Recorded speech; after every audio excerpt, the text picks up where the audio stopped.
Oke, kembali lagi di channel saya. Makasih buat kalian yang sudah mengklik video ini. Kali ini masih dengan kasus Vina ya. Kali ini terkait dengan RT Pasren ya, dan Kavi tukang ngibul ya. Ditanya tapi jawabnya kayak mencela-mencela seperti itu ya. Kita lihat video lengkapnya bagaimana. Sebelum kita ke videonya, bantu subscribe dulu channel saya belum subscribe. Tidak tunggu lama, kita ke videonya langsung. Let's go. Sekalipun nggak pernah. Tidak, Saya Pak. betul. Tidak katanya. Assalamualaikum warahmatullahi wabarakatuh. Saya nama Abdul Pasren, mantan ketua RT 02, bahwa saya tidak menghilang dari tempat. Jadi ada di suatu tempat, sudah berbicara dengan Bapak Abraham Silaban. Wabillahi taufik wal hidayah. Wassalamualaikum warahmatullahi wabarakatuh. Waalaikumsalam warahmatullahi wabarakatuh, Pak RT. La ilaha illallah jabat bayi. Sampean 8 tahun ini berada di suatu tempat mana?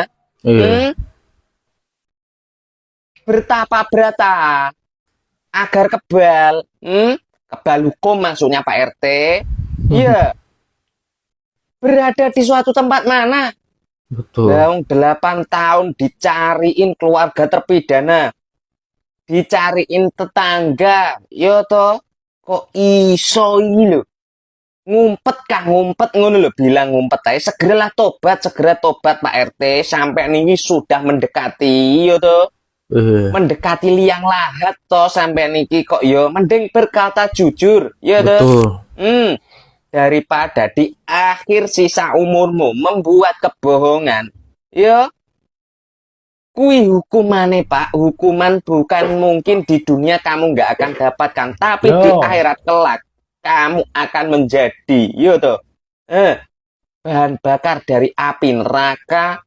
Tapi sampean kok yo rewedi lho, padahal wis umure tuwek kaya ngono. Tobat lah, tobat. Akui saja. Lah wong menghilang, jelas menghilang ngono kok berada di suatu tempat. Kan itu jabang bayi Pak RT duobol. Pasren di rumahnya nggak ada, dicari-cari nggak ada. Kalau nggak sembunyi, kalau menghilang apa katanya itu? Namanya apa itu? Di rumahnya nggak ada, dicari-cari nggak ada. Kalau di rumahnya nggak ada, itu namanya bukan sembunyi, melarikan diri. Mencari tempat yang aman karena dia bohong. Dia menjebloskan anak 7 sampai masuk penjara, kena penjara seumur hidup. Itu RT nggak bisa dibuat jadi contoh. Dia nggak mikir kalau anaknya dimasukkan orang sampai seumur hidup bagaimana. Saya tak kemana-mana, saya di sini, tai. Tak kemana-mana, saya di sini apa? Di rumahnya nggak ada, kemana? Ngumpet. Kolong tempat tidur.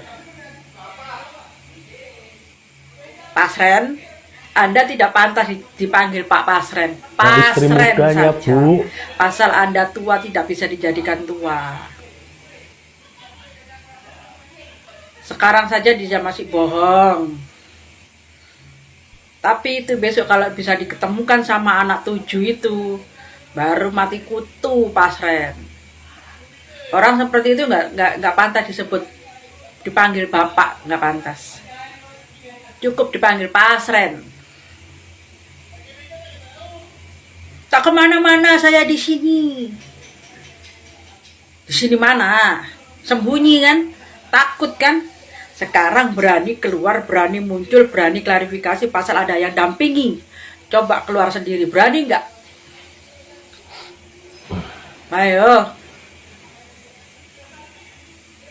Anda sebagai orang tua nggak bisa dijadi panutan Pasren. Anda sudah membunuh keluarga Anda sendiri. Warga Anda sendiri. Anda sudah membunuh warga Anda sendiri. Demi apa? Ingat, umur sudah segitu. Ya nggak, kalau nanti malam ada dipanggil sama Yang Maha Kuasa, membawa dosa, nanggung dosanya anak 7 itu. RT itu jadi panutan, Pak Sren.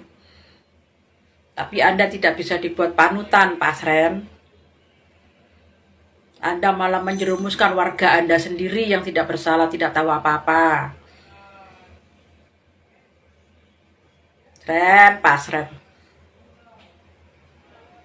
Tua nggak tahu tuahnya. Ya Allah, mudah-mudahan cepat Anda panggil orang ini.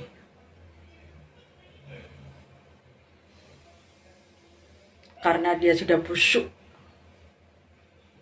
sudah mengkhianati warganya sendiri. Saya tak kemana-mana. Saya cuma di sini, gak kemana-mana, lari, sembunyi, cari perlindungan karena bohong. Dari dulu kemana? Sembunyilah. Sekarang sudah ada yang dampingi, baru berani. Nampak kan mukanya itu berani sekarang. Pasal ada yang mendampingi. Coba kalau ada yang mendampingi, berani dia keluar sendiri. Potong leher ini loh kalau dia berani. Kalau dia berani keluar sendiri tanpa siapa-siapa. Pengecut. Pertanyaannya adalah, ada 2 orang mengatakan A, Kemarin pakai mobil satu bagus, kampung Bu. mengatakan B. Kira-kira yang pantas diyakini sebagai kenyataan, apakah sosok 2 orang yang mengatakan A? Apakah satu kampung yang mengatakan B? Sesimpel itu saja. Memanipulasi 2 orang satu kampung. itu jauh lebih mudah dibandingkan memanipulasi satu kampung. Bukankah seperti itu? Cara berpikir bodoh saja.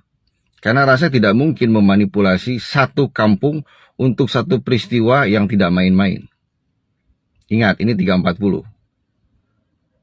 Oke? Patut dipahami apa yang disampaikan satu kampung tersebut satu sama lain berkesinambungan, linier. Tidak ada yang berbeda, tidak ada yang kontradiktif. Sama sekali. Sedangkan yang disampaikan oleh kedua orang tersebut, satu sama lain ada missing link. Bahkan ada beberapa hal kontradiktif. Maka kita sendiri bisa menilai. Dengan cara bodoh saja, kita bisa memahami dengan baik bahwa siapa yang berbohong, siapa yang mengatakan kejujuran. Sesimpel itu saja. Maka aku ingatkan kembali, memanipulasi 1, 2, atau 3 orang jauh lebih mudah dan jauh lebih make sense dibandingkan memanipulasi 1 RT, 1 RW, atau bahkan 1 kampung. Itu hal yang sangat tidak masuk akal. Karena tingkat kesulitannya jauh berbeda. Maka silahkan menilai dengan cara masing-masing. Apakah make sense atau tidak. Halo guys. Kayaknya kita punya mainan baru nih. Oh Halo, iya, Bang Gudul. ada Pak Pasren ya, sama Mas Kalfi ya. Mainan apa? Salam kenal. Kayaknya mulai sekarang kita akan kerja sama ke depannya. Ya, guys. Jadi tugas baru kita sekarang adalah bagaimana caranya untuk mendukung dibebaskannya ke-7 orang yang sudah dihukum. Dari video yang saya stitch ini bisa menjadi bukti. Kita netizen bukan orang bodoh, dan nggak sebodoh orang-orang yang udah berseragam itu, yang nangkep mereka seenak jidatnya, yang nuduh mereka seenak jidatnya dengan bukti-bukti yang sama sekali nggak mendukung gitu. Karena dari video ini pun kita bisa melihat rekayasa-rekayasa yang dilakukan oleh orang-orang di balik ini semua itu sangat jelas terlihat sebenarnya.